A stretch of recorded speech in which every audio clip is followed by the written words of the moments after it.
Si desea que el libro se realice por completo, sugiéralo a secuenciadoreal@gmail.com. Gracias. El hundimiento del Titanic. Cuando pensamos en los sucesos que han ocurrido en la historia en los últimos 100 a 200 años, hay ciertos sucesos que se distinguen por haber sido de mayor horror, gran sorpresa y gran tristeza. De los muchos que vienen a mi mente, el más devastador ha sido la destrucción del World Trade Center en la ciudad de Nueva York y el hundimiento del Titanic. Las más grandes tragedias de los últimos 200 años pueden ser atribuidas a los jesuitas. Sabemos hoy día que los jesuitas planificaron y llevaron a cabo el hundimiento de Titanic, y mostraremos por qué lo hicieron. Desde el principio de los años 1830 América no tenía un banco central. Los jesuitas deseaban desesperadamente otro banco central en América para poder poseer una reserva sin límites para sus muchas guerras y para otras tramas ocultas alrededor del mundo. En el 1910, se reunieron 7 hombres en la isla de Jequill, en la costa de Georgia, para establecer un banco central, al que llamaron el Banco de Reserva Federal. Estos hombres eran Nelson Aldrich, Frank Vanderbilt, ambos representando al imperio de los Rockefeller; Henry Davidson, Charles Norton y Benjamin Strong representando J.P. Morgan; Paul Warburg, representando a la dinastía banquera europea de los Rothschild. Hemos visto anteriormente que los Rothschilds fueron los agentes banqueros que sirvieron a los papas jesuitas conservando la llave de las riquezas de la Iglesia Católica Romana. Los Morgan eran competidores amigables con los Rothschild y llegaron a ser muy unidos socialmente con ellos. La firma Morgan en Londres había sido salvada de la ruina financiera en el año de 1857 por el Banco de Inglaterra, sobre el cual los Rothschilds tenían una gran influencia. Luego, Morgan parecía haber sido un agente financiero de los Rothschild e hizo todo lo posible por aparentar ser completamente americano. Su entrada en ese campo bancario tipo Rockefeller no fue recibida con beneplácito de parte de Morgan, por lo que se convirtieron en competidores feroces. Eventualmente, decidieron minimizar su competencia y comenzar a compartir aventuras. Al final, trabajaron juntos para crear un cartel nacional llamado el Sistema de Reserva Federal. G. Edward Griffin, The Creature from Jekyll Island, American Opinion Publishing, p. 209. Énfasis añadido. Estas 3 familias financieras, los Rothschild, los Morgan y los Rockefeller, quienes hacían lo que la orden de los jesuitas les dijeran, ya que los jesuitas se infiltraban en sus organizaciones, hacían lo que fuese necesario para destruir las libertades constitucionales en América y para lograr que el Papa dominara el mundo. Si miramos hacia atrás al siglo XX, vemos cuán exitosos han sido los jesuitas. Han continuado malgastando las riquezas de América y atacando continuamente la Constitución y las libertades. El poder del Papa en la Ciudad del Vaticano aumenta día a día. Algún día lograrán un control total otra vez. La construcción del Titanic comenzó en el 1909 en un astillero en la capital del norte de Irlanda. Belfast era una ciudad protestante, por lo que era odiada por los jesuitas. La Primera Guerra Mundial comenzó unos cuantos años después.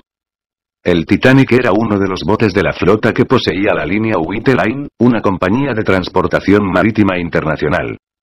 El negocio bancario no era el único en el que Morgan tenía un interés económico fuerte. Haciendo uso del control que tenía sobre los ferrocarriles de la nación y usando el mismo como herramienta, había creado un tipo de financiamiento internacional que incluía las 2 líneas alemanas más grandes y una de las 2 más grandes en Inglaterra, la línea White Star. Ibid, p. 246.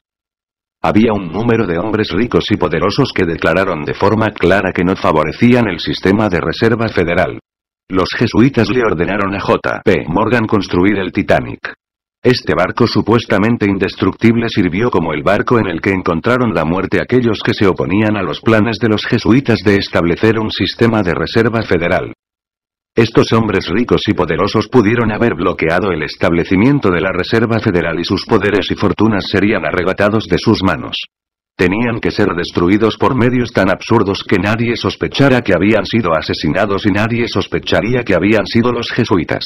El Titanic fue el vehículo de su destrucción. Para poder proteger al papado y a los jesuitas de cualquier sospecha, muchos irlandeses, franceses y católicos romanos italianos inmigraron al Nuevo Mundo a bordo del barco. Eran personas que podrían morir sin que se considerase sus muertes como algo importante.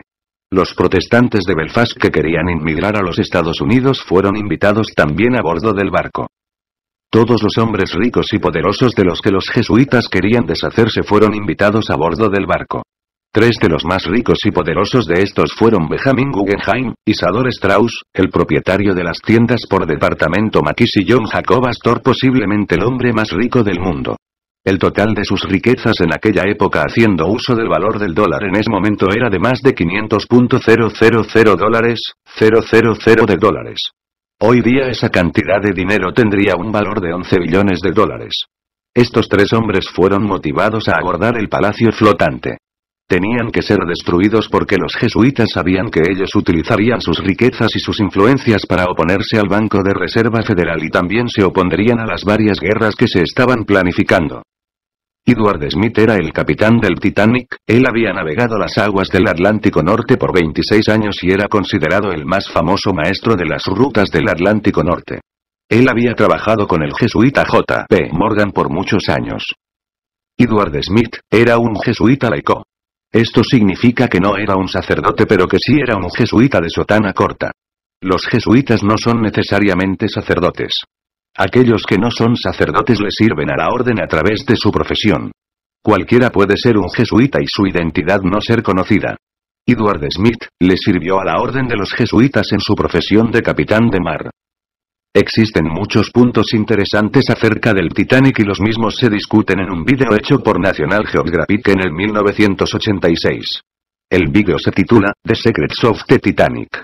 Cuando el Titanic partió de la parte sur de Inglaterra el 10 de abril de 1912, Frances Browne, el maestro jesuita de Edward Smith, abordó el Titanic. Este hombre era el jesuita más poderoso en toda Irlanda y respondía directamente al general de la orden jesuita en Roma. El vídeo declara: un sacerdote en vacaciones, el padre Francis Browne obtuvo varias fotos calientes de sus compañeros a bordo, la mayoría de ellos de viaje a la eternidad. Al día siguiente el Titanic hizo su última parada en la costa del pueblo de Cairns, Irlanda. Allí varias personas trajeron al barco a los últimos pasajeros, la mayoría inmigrantes irlandeses que buscaban establecer sus nuevos hogares en América. Y allí desembarcó el afortunado padre Browne. El padre Browne vio al capitán Smith mirando desde la proa del Titanic al borde de su destino final. The Secrets of the Titanic. National Geographic's Videotape, 1986. Aquí se muestra la maldad de los jesuitas al máximo. El párroco padre Francis Browne abordó el Titanic, fotografió a las víctimas, y posiblemente le informó al capitán acerca de sus juramentos como jesuita, y a la mañana siguiente lo despidió. Eric J. Phelps, Vatican Assassins, Alicon Unified Services, p. 427. Browne revisó con Edward Smith por última vez en cuanto a lo que tenía que hacer en las aguas del Atlántico Norte. El general jesuita le dijo a Francis Browne lo que iba a suceder. Browne se lo dijo a Smith y el resto es historia. Edward Smith creía que el general jesuita era el dios de la sociedad jesuita, y que nada sino su toque eléctrico podría activar sus cuerpos muertos y crear en ellos vida y acción. Hasta que él no habla, ellos son como serpientes enredadas en sus frías tumbas, sin vida e inactivos. Pero en el momento en el que él da la orden, cada miembro se levanta inmediatamente, dejando todo lo que hubiesen estado haciendo incompleto, preparados para asaltar al que se les requiera asaltar y golpear donde quiera que se le pida que lo haga. R. W. Thompson. The Footprints of Jesus, un Theaton. pp. 72,73. A Edward Smith se le ordenó hundir al Titanic y él lo hizo tal y como le fue ordenado hacer. Por el mandato de Dios, el general jesuita, es ilegal matar a los inocentes, robar, cometer cualquier maldad, porque él, el Papa, es el Dios de la vida y de la muerte y de todas las cosas. Por lo tanto, nuestro deber es cumplir con sus mensajes. W. C. Browne. Secret Instructions of Jesus, American and Foreign Christian Union. p. 143. No hay ningún informe en la historia de una asociación cuya organización haya prevalecido por 300 años, sin cambio y sin alteración a pesar de los ataques de los hombres y los tiempos, y que haya ejercido tan inmensa influencia sobre los destinos de la humanidad. El fin justifica los medios es su frase favorita. Y como su único medio, como hemos mostrado, la orden está dispuesta a cometer cualquier tipo de crimen. G. B. Nicolini, La historia de los jesuitas, Henry G. Bond, pp. 495, 496 énfasis añadido.